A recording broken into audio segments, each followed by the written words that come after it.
Excelentíssimos senhores e senhoras ministras, colegas advogados que participam dessa sessão de julgamento, servidores, autoridades presentes, boa tarde.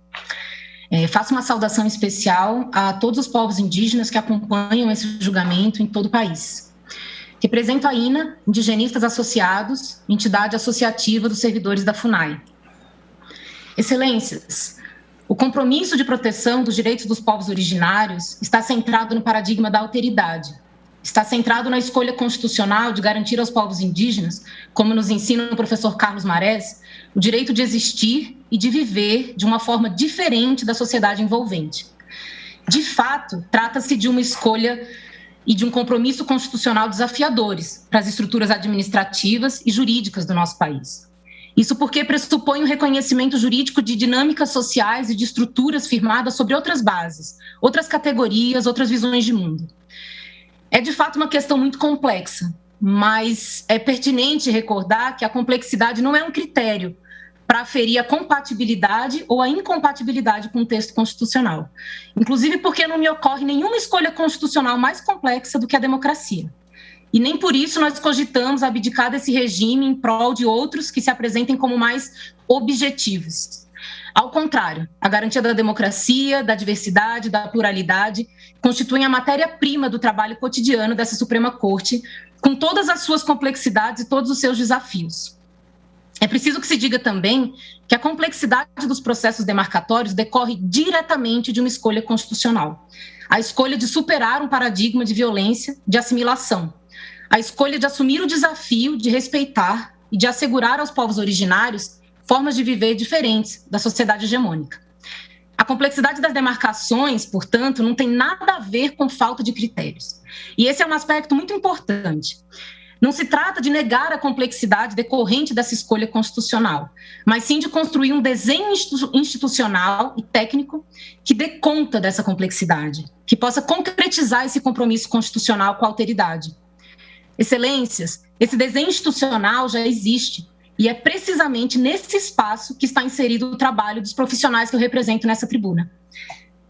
A partir da perspectiva daqueles que executam a política indigenista diuturnamente, é importante dizer, permissa máxima vênia, que as críticas sobre a suposta ausência de bases técnicas e suposta falta de objetividade não condizem com a realidade dos processos demarcatórios.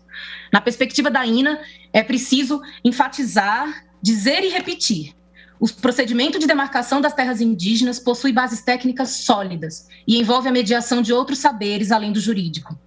Faz parte desse processo o levantamento de uma série de documentos e a realização de uma série de estudos, como histórico de expulsões, massacres, confinamentos, remoções e outras modalidades de violência fundiária. Envolve a realização de estudos sobre o impacto das diferentes formas de violência física, epidemiológica, fundiária e socioambiental sobre esses povos, sobre a sua organização, sobre as suas dinâmicas sociais e cosmológicas, as suas dinâmicas etnoambientais e econômicas, as suas dinâmicas de circulação pelas terras.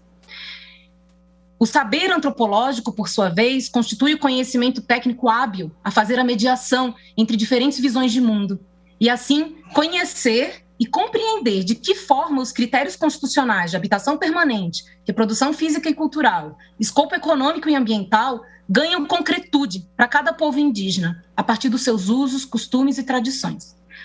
Esse desenho institucional permite que nós nos mantenhamos fiéis à Constituição. E a tese do marco temporal caminha numa direção diametralmente oposta. Ela pretende substituir todos os critérios técnicos, as investigações etnográficas, as perícias antropológicas, historiográficas, por um único critério. Um critério arbitrário, um critério fictício, que não faz o menor sentido dentro da perspectiva dos diferentes povos indígenas. E a INA tratou de fazer, a partir de estudos de caso, demonstrar isso nas suas razões de méritos como amigos. Excelências, por todas essas razões, a INA sustenta que a tese do marco temporal subverte o paradigma da alteridade e, portanto, subverte o compromisso da Constituição com a proteção dos direitos dos povos indígenas. Quando nós analisamos as consequências da aplicação da tese do marco temporal a partir do parecer 001 da AGU, amplamente noticiadas nesses autos, fica evidente a incompatibilidade com a Constituição.